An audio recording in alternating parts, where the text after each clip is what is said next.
कोटद्वार से इस वक्त की सबसे बड़ी खबर आपको दे दें।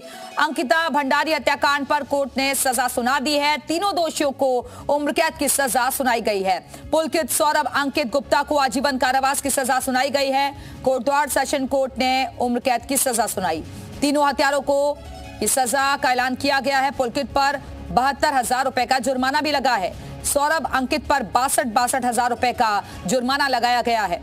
धारा 302 में कठोर आजीवन कारावास, धारा 201 में 5 साल की कठोर सजा और धारा 354A में 2 साल का कठोर कारावास। तो दोषियों को पीड़ित परिवार को देना होगा जुर्माना। अंकिता के परिवार को देने होंगे 4 लाख रुपए। और सितंबर 2022 में हुई थी अंकिता की हत्या। शीला नहर में मिला था अंकिता का शव। और इसी खबर पर और ज्यादा बातचीत के लिए सीधे रुख करेंगे अपने सहयोगी का। कोटद्वार से हमारे साथ हमारे सहयोगी रामानुज इस वक्त जुड़ गए हैं। रामानुज, कोर्ट की तरफ से सजा सुना दी गई है। कह सकते हैं कि अंकिता के परिवार वालों को, अंकिता को आज इंसाफ मिल गया है। देखिए दिव्या, कोटद्वार में इस वक्त जिस तरह की सरगर्मियां हैं और सुबह से अभी तक अगर उस तस्वीरों के जरिए आप देखेंगे तो सबकी निगाहें कोर्ट पर लगी हुई थी कि आखिर अंकिता भंडारी जो उत्तराखंड का बहुचर्चित हत्याकांड का मामला था उसमें कोर्ट ने क्या फैसला सुनाया है। इसमें 4 प्रमुख धाराएं थी, 302 की और 201 और 354A51D, ये 4 धाराएं थी जिसके तहत फिलहाल कोर्ट ने फैसला सुनाया है। और जो तीनों आरोपी थे उनको आजीवन कारावास की सजा सुनाई है। सबसे महत्वपूर्ण बात थी कि जो SIT की टीम गठित हुई थी पी रेणुका देवी DIG की अध्यक्षता में, उसने एक एक करके सभी साक्ष्यों को कलेक्ट किया था। और तीनों आरोपी, मुख्य आरोपी पुलकित आर्या, सौरभ भास्कर और साथ में अंकित गुप्ता, इन तीनों आरोपियों के खिलाफ जो एविडेंस थे, इलेक्ट्रॉनिक, नॉन इलेक्ट्रॉनिक, साथ में मौजूद परिस्थितियों के, उन सभी एविडेंस को कलेक्ट किया गया था। 500 पेज का एक चार्जशीट दाखिल की गई थी और जिसके आधार पर 47 जो गवाह थे उनकी गवाही दर्ज कराई गई।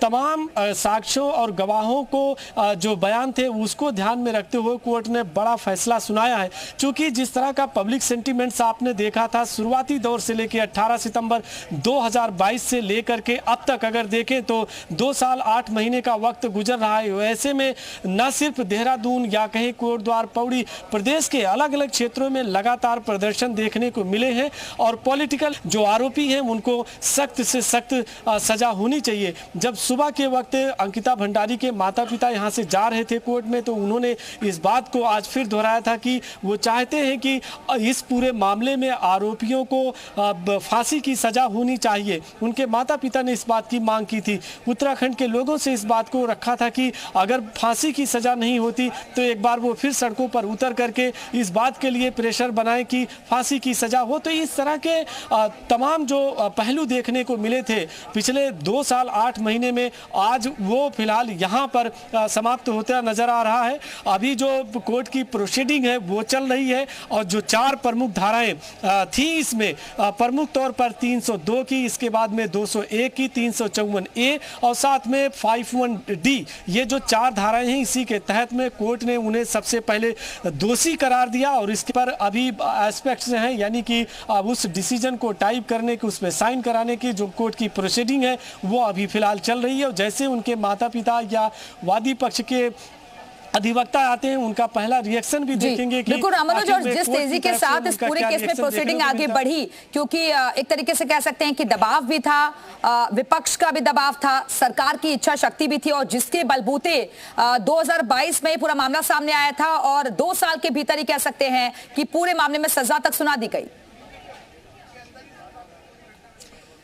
देखिए, विपक्ष का दबाव या पब्लिक का, साथ में जो सोशल एक्टिविस्ट थे वो था, लेकिन इसमें सरकार की तरफ से जो बड़ा इनिशिएटिव लिया गया था DIG पी रेणुका देवी की अध्यक्षता में SIT टीम का, वो बहुत बड़ा था। माइल ऑफ स्टोन इसको कह सकते हैं। और यही वजह है कि आज एक कोर्ट ने नजीर भी पेश की है कि अगर किसी इस तरह का अगर मामला सामने आता है तो ये एक मिसाल दी जाएगी। और ये 30 मई की तारीख कोर्ट के उस डिसीजन में दर्ज की हो जाएगी कि जहां पर अगर किसी तरह से ऐसा मामला आता है तो यकीनन दोषियों को कड़ी सी कड़ी सजा होगी। लेकिन सरकार की तरफ से जो इनिशिएटिव था वो सबसे बड़ा था। जब एसआईटी की टीम का गठन हुआ तो एक एक जो साक्ष्य थे उसको जुटाने के लिए जिस तरह से एसआईटी ने काम किया, वाकई इसको कह सकते हैं कि काबिले तारीफ रहा, क्योंकि किसी तरह से सरकार ने भी कहा था कहीं कोताही नहीं होनी चाहिए, लापरवाही नहीं होनी और चाहिए, ये अपराध की कोई जगह नहीं है, सलाखों के पीछे जाना होगा, ये साफ संदेश भी है सरकार का।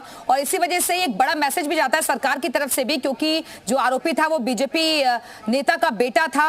तुरंत जैसे ही मामला सामने आया था उसके बाद पार्टी से बाहर तक उस नेता को कर दिया गया था और अब बेटे पर भी कार्रवाई हुई है, सजा सुना दी गई है।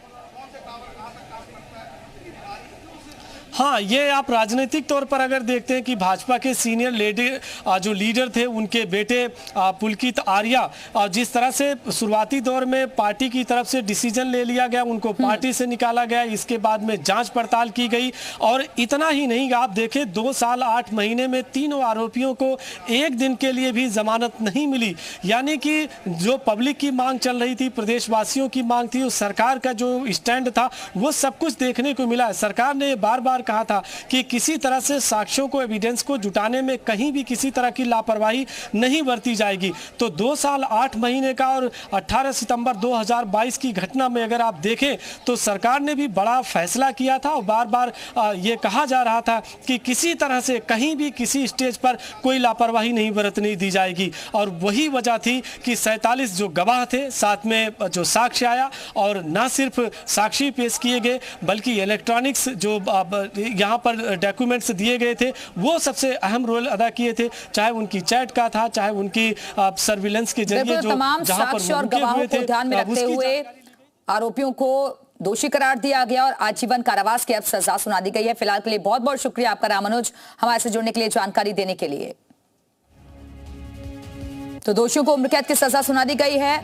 19 साल की अंकिता भंडारी की हत्या कर दी गई थी, शव बरामद हुआ था, तभी से ही पूरे मामले की जांच पड़ताल चल रही थी।